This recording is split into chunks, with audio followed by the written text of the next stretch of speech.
Di lapangan Tiananmen, Beijing, Cina, pada 33 tahun silam, ribuan orang berkumpul di pusat kota yang merupakan simbol pusat pemerintahan. Puluhan ribu manusia yang terdiri dari mahasiswa, buruh, dan masyarakat biasa berkumpul untuk menyuarakan protes terhadap pemerintah Cina yang dianggap membungkam kebebasan demokrasi.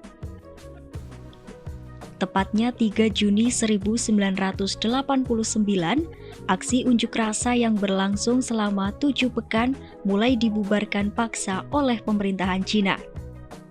Saat itu pemerintahan dikuasai Partai Komunis pimpinan Deng Xiaoping. Puluhan tank dikerahkan untuk membantu tentara membersihkan kembali lapangan Tiananmen dari aksi demonstrasi yang dimulai sejak 27 April 1989. Tentara membubarkan paksa dengan jalan kekerasan, termasuk melepaskan tembakan. Sedangkan demonstran berusaha melakukan perlawanan dengan cara melempar batu dan bom Molotov. Akibat peristiwa itu, otoritas resmi menyebut korban tewas mencapai 300 orang, termasuk demonstran dan tentara. Namun sejumlah laporan tak resmi menyebut korban lebih dari 300. Setidaknya jumlah korban tewas diprediksi mencapai 1.000 orang.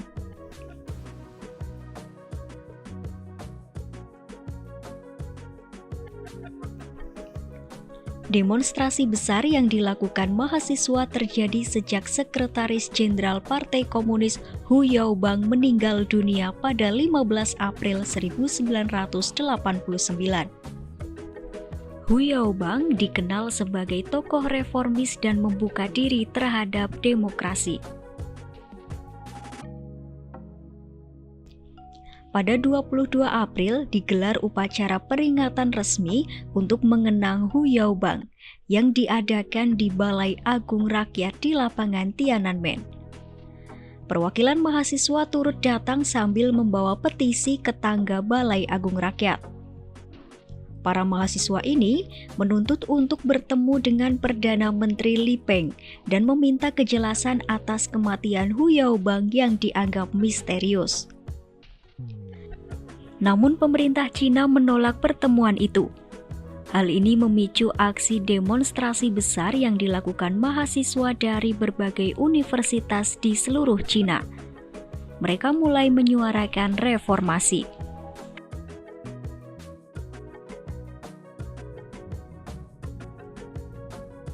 Pemerintah Cina sempat membuat peringatan keras. Namun demonstrasi besar yang digelar pada 27 April 1989 seperti memperlihatkan bahwa mahasiswa tak peduli dengan ancaman pemerintah. Pada pertengahan Mei, diperkirakan lebih dari 1 juta orang memenuhi lapangan Tiananmen, tempat Mao Zedong memproklamasikan Republik Rakyat Cina pada 1949.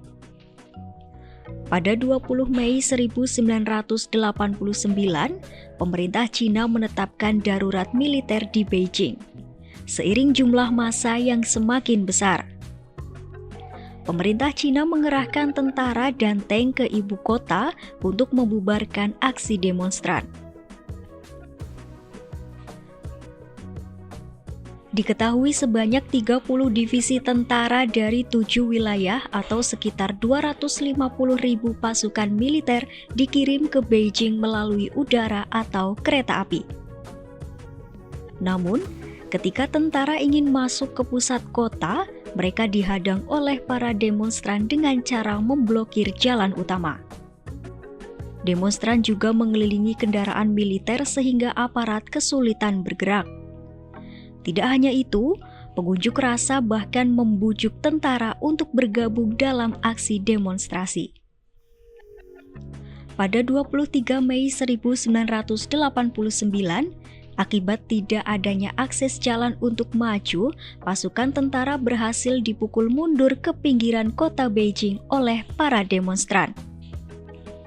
Tindakan penarikan mundur itu disinyalir sebagai pertanda baik bagi aksi demonstrasi. Namun gerakan mahasiswa tidak sadar bahwa sebenarnya pihak militer tengah memobilisasi untuk melakukan serangan pamungkas.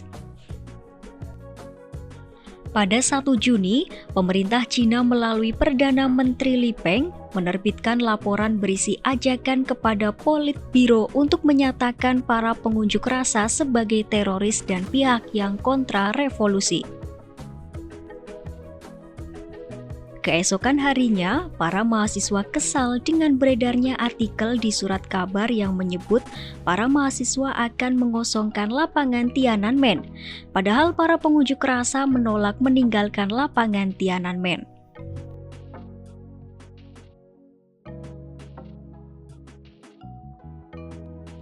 Sikap mahasiswa itu menyebabkan pemimpin Cina Deng Xiaoping menemui para politisi senior partai dengan 3 anggota Politbiro. Dalam negosiasi itu, mereka menyepakati untuk mengosongkan lapangan Tiananmen dari para demonstran dengan cara damai. Tapi faktanya, seakan berbeda dengan upaya membubarkan aksi massa secara damai. Sebab, pada 3 Juni 1989, para mahasiswa menemukan sejumlah tentara berpakaian sipil yang mencoba menyelundupkan senjata. Senjata itu berhasil disita dan diserahkan kepada polisi Beijing.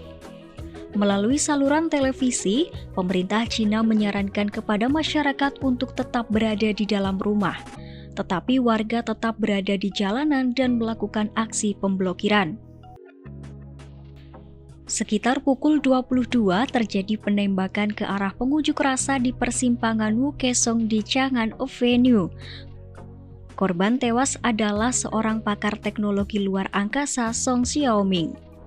Peristiwa ini dilaporkan oleh organisasi Tiananmen Mothers yang menyebut setidaknya 36 orang tewas di Muxidi pada 3 Juni 1989 malam.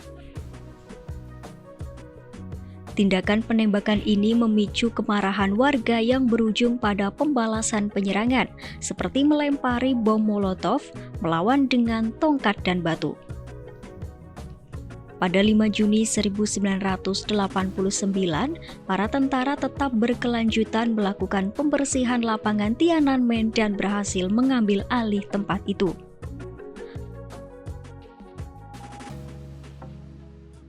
Meski begitu, aksi unjuk rasa masih tetap berlangsung di sejumlah kota lain seperti Shanghai, Xi'an, Wuhan, Nanjing, dan Chengdu.